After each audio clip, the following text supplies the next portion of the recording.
Let's start where you come in. Mark, this is that first. So, this is... One of the great things about conducting in this theater is, and for this particular show, is that we're upstairs in what's called the inner above, in full view of the audience the whole show. And it also makes a very nice scenic picture to see the orchestra up there. The challenging thing is that it's easy for my orchestra to see what I need because we're all on the same level, but the actors are acting on a big stage far below. So they have to know that we will be with them no matter what happens. Okay. Ready? I'm Matt Goodrich, and I'm the Associate Music Director and Piano Conductor for Beauty and the Beast.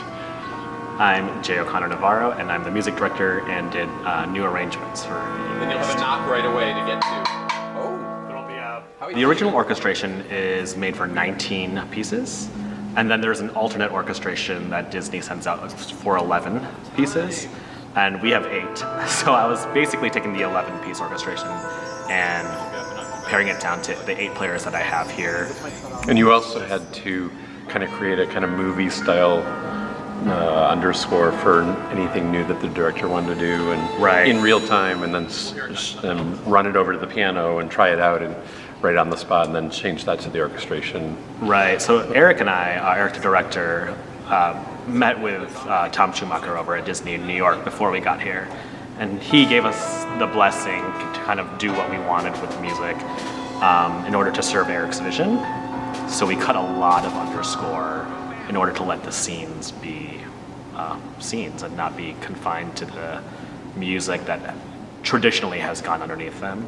And then there were times where Eric would create a moment with the actors that didn't have underscore already. And so I would have to either create that or take it from another place in the show that it was and restore it somewhere else. So I did a combination of that as well as writing some of my new things as well, which was fun.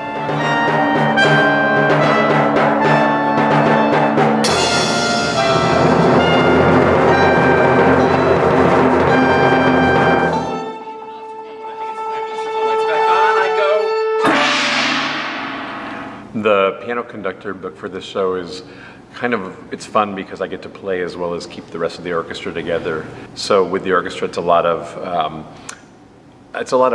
ensemble listening, like a chamber music, because the 8-piece orchestration allows for that. But they also watch my head go like this, and there are times when I'm not playing and I can use my hands. When something goes wrong on stage, it's the job of the conductor and the music director to really get the orchestra on track. So he is so familiar with the score from being in rehearsal so much that he can kind of even yell out a measure number for the orchestra to know when to join him, or they've gotten kind of used to what lyrics are coming on certain measure numbers as well. So it's kind of a split-second decision. Because everything that happened in rehearsal would give us a clue about what might happen later, I was able to consult with Jay about, hey, if this happens, what can we build in here to easily get back on track, with the actors being able to tell from hearing where we are that we're back on track and not freaking out, and that the orchestra can know where to jump to or to play music again or whatnot. So part of that was having Jay help me come up with key places where we could kind of safety-proof the score. Right, so we have benchmarks at certain measure numbers saying we can hold here in case something happens, or we can repeat this bar to really kind of foolproof it, because they don't have access to Matt's conducting head, as the musicians all do have a little monitor with them, as well as being right next to him on the stage. The whole score of Beauty and the Beast is still there.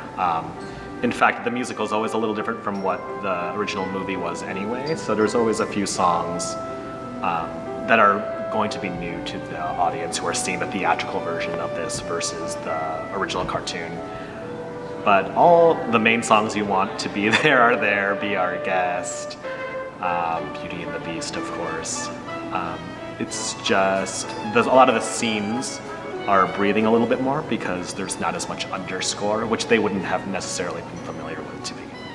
I think what's interesting about this score is that for a relatively recent musical, some of the numbers, and especially the opening theme, have become almost some of the most iconic and recognizable music of our time in musical theater, which is interesting. And the audience will certainly hear those and those touchstone moments and love them. They're orchestrated beautifully still in our chamber configuration. It's very much an OSF version because it's very actor driven. So a lot of the magic that traditionally you would see just done with sets and spectacle that we're not able to do in this kind of theater, in this kind of setting, is done by the actors. And what's exciting about it here, having Shakespearean actors sing a Disney score, is that you kind of hear the lyrics in a new way, and it's acted in a deeper way.